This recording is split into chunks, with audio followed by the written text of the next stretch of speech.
শহাপহু আৰু কাছ। এবাৰ কাজিৰঙাৰ বনৰীয়া জন্তুবোৰৰ মাজত এখন দৌৰ প্ৰতিযোগিতা হৈছিল। হাতী, গড়, বাঘ, ভালুক, হৰিণ আদিয়ে প্ৰতিযোগিতাত যোগদান কৰিছিল। বিচাৰকৰ আসনত আছিল বনৰজা সিংহ। এবাৰ এটা শহা আৰু এটা কাছৰ পাল পৰিল।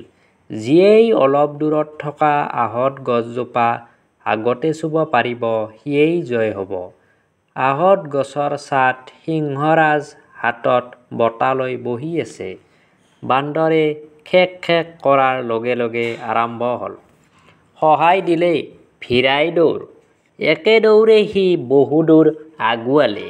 পাছলৈ চাই দেখে কাছই আগবাঢ়িবই পৰা নাই। থুপুক থাপাককৈ সি আহি আছে।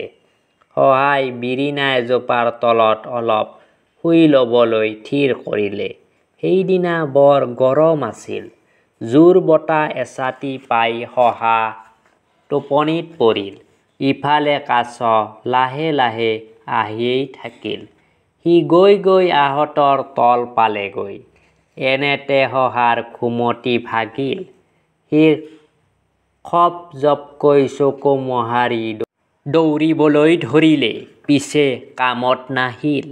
কাছই ইতিমধ্যে বনৰজাৰ পৰা বঁটা লাভ কৰিলেই।